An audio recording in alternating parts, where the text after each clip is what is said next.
All your talents are coming to fruition with the streets, with the houses. It's opening night. How does it feel to have pulled together this 25th anniversary? Kind of feels awesome, right? It kind of feels pretty good because we start working on Halloween tomorrow for the next year.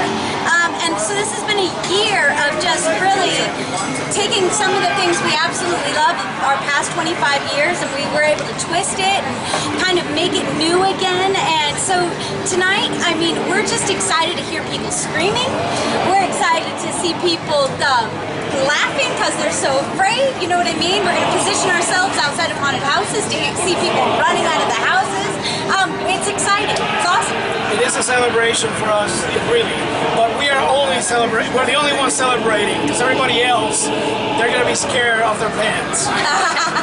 You obviously want to outdo yourself every year, but knowing it was the 25th, was it like, okay, we really got to deliver this year?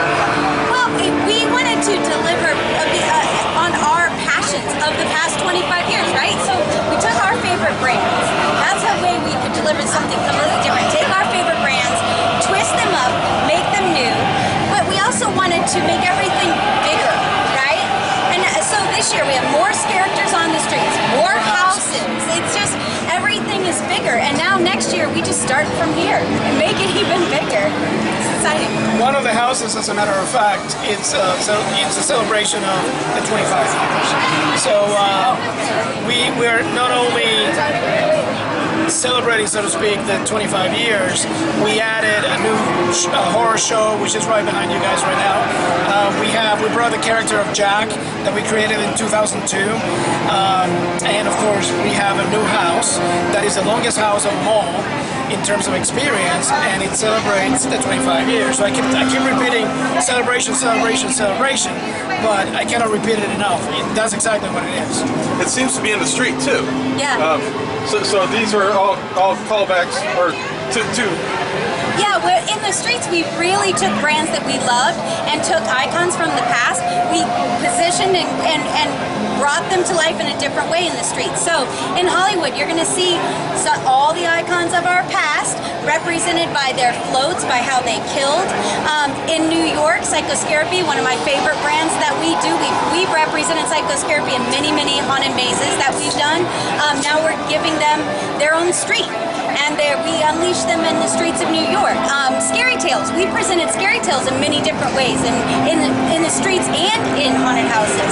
We are twisting it up and making it a steampunk kind of vibe. So yes, we're celebrating our 25 years by taking brands that we know and we love from our 25-year history, twisting them up and presenting them in a new way. Anybody has any other questions? Yes, I have. This year, Shrek will be an attraction too.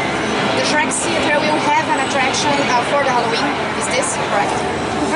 Well, what happens? There's an attraction that takes place near Shrek. It's not part of Shrek. It's not inside. Okay. Yeah, which is it's a 3D, which is another house that we bring in from years ago.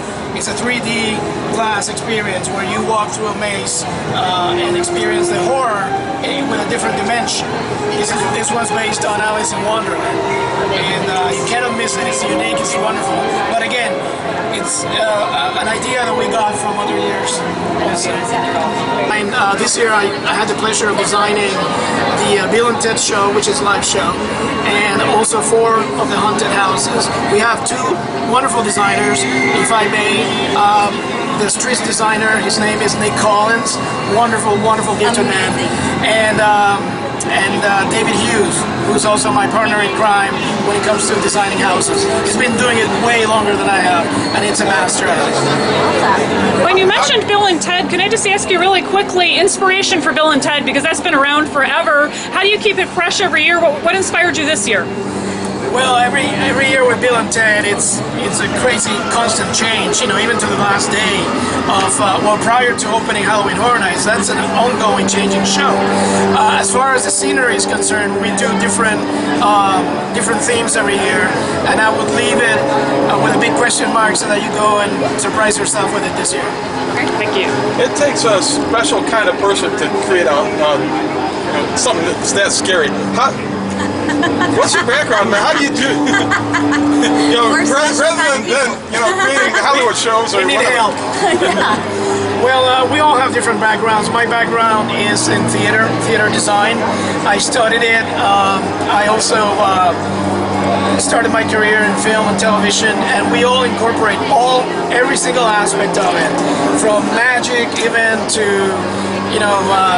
old musicals and everything. I mean, we bring every single aspect of the performing arts into Halloween Horror Nights. Lora? Yeah, we pull inspiration from our lives, you know what I mean, and from TV and books and movies, and so inspiration for us is out there. I think, yes, we all have to be maybe a little bit of warped individuals to come up with this stuff, but that's what I think all theater people maybe are a little warped to go into that world as their career, and that's okay, but like Manuel said, we bring in all kinds of different sides of theater.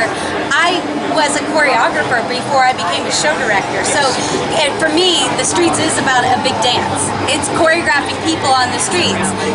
It's scaring people in the dance that we do on the streets. There's also the psychological aspect of Halloween Horror Nights. So we get into what really is scary, what scares people today that maybe 11 years ago maybe it wasn't scary, but now it is, because things change, the politics, social aspects of life change. So we're constantly talking about those things. Well, we're all different. The creative team for Halloween Horror Nights, we're all different people. So what scares me is maybe doesn't scare Manuel, and maybe scares someone, so I think that helps us have this really super creative and diverse scares out there because we're all different. Yeah. Well, I know between the houses and the streets, and the houses you're in an enclosed space, so the scares are going to be a little different. How do you treat the streets differently than some of the mazes? It's funny that you asked that. We always kind of say, as the show direction team, houses are more like a scripted show, right? You are going in and you know exactly the storyline and what role you play in that house, where you're supposed to come out. Where the street program to us is a very improv-based kind of show. We don't know. With our guest flow, with our different guests, your streets morph and change every single night. And with the intellectual properties, because you mentioned like one thing might scare somebody, not another, and that changes. How is it working around that? Because you've got creative content and IPs. So how is that working that in and making it all work together in a nice symbiotic way? There's a similarity between IP and creative content, which is story. All houses, even the content on the streets, is based on a story that we develop. And we may not print this for the public to read or anything like that, but we work off of some kind of a inspirational script that we follow.